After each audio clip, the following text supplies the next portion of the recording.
ગાંધીનગરના મહાત્મા મંદિર ખાતે સંપૂર્ણતા અભિયાન સન્માન સમારોહ અંતર્ગત રાજ્યના મુખ્યમંત્રી ભૂપેન્દ્ર પટેલ અને શંકરભાઈ ચૌધરીની ઉપસ્થિતિમાં કચ્છના કલેક્ટર આનંદ પટેલને શ્રેષ્ઠતાનો એવોર્ડ મળ્યો હતો, જે સમગ્ર ગુજરાત અને કચ્છવાસીઓ માટે ખુશીનો દિવસ જોવા મળ્યો.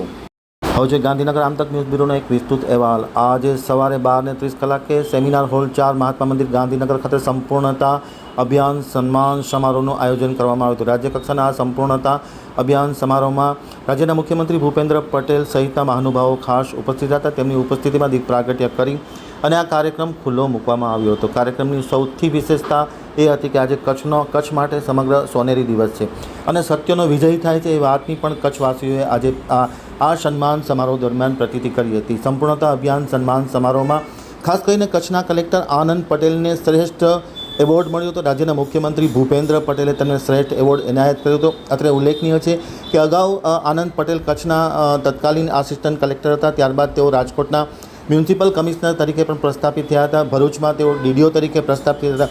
હંમેશા તેમની કામગીરી ખૂબ જ અસરકારક અને પ્રમાણિક રહેવા પામી છે અને જેને લઈને એસેટમેન્ટ બાદ આજે કચ્છના કલેક્ટર આનંદ પટેલને સંપૂર્ણતા અભિયાન સન્માન સમારોહમાં શ્રેષ્ઠ કલેક્ટરનો એવોર્ડ રાજ્યના મુખ્યમંત્રી ભૂપેન્દ્ર પટેલ દ્વારા એનાયત કરવામાં આવ્યો, જે સમગ્ર કચ્છ માટે નહીં પરંતુ સમગ્ર રાજ્ય માટે એક ખૂબ જ ખુશીની વાત છે અને આનંદ પટેલને આ એવોર્ડ મળવા બદલ ઠેર ઠેરથી અભિનંદન સાંપડી રહ્યા છે.